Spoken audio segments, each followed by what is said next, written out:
যে মানুষটা নিয়মিত মদ পান করে, বছরে একবার পান করলো সে কবিরা গুনাহ করেছে। কিন্তু যে দিন রাত 24 ঘন্টা মদের সাথে সম্পৃক্ত রাখে, মদ ছাড়া তার চলে না, মদ না খাইলে শরীর কনকন করে, মদ না খাইলে মাথা ব্যথা করে, মদ না খাইলে মাথা জ্যাম হয়ে যায়, মদ না খাইলে বউকে ভালো লাগে না, মদ না খাইলে ঘুম আসে না, মদ না খাইলে চলাফেরায় সমস্যা, এরকম কিছু মানুষ আছে। কিন্তু যদি এরকম কোনো মানুষ থাকে এই জমিনের মধ্যে যে যার চলাফেরা উঠা বসা সব কিছুই মদের সাথে সম্পৃক্ত, এ মানুষটা জাহান্নামে, জাহান্নামকে তার আশ্রয়স্থল বানিয়ে নিয়েছে।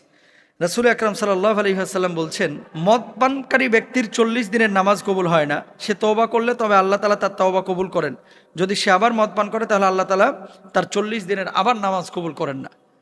এর মানে এই না যে আমি একবার মদ খাইছি বা সিগারেট খাইছি বা জর্দা খাইছি বা নেশা করেছি, থাক আর নামাজের ধারে কাছে যাওয়ার দরকার নাই, কারণ 40 দিন তো নামাজ কবুল হবে না। বিষয়টা এরকম না। নামাজটাও পড়বে, তওবাটাও কন্টিনিউ করবে, আর মদটাকেও ছেড়ে দেওয়ার চেষ্টা করবে।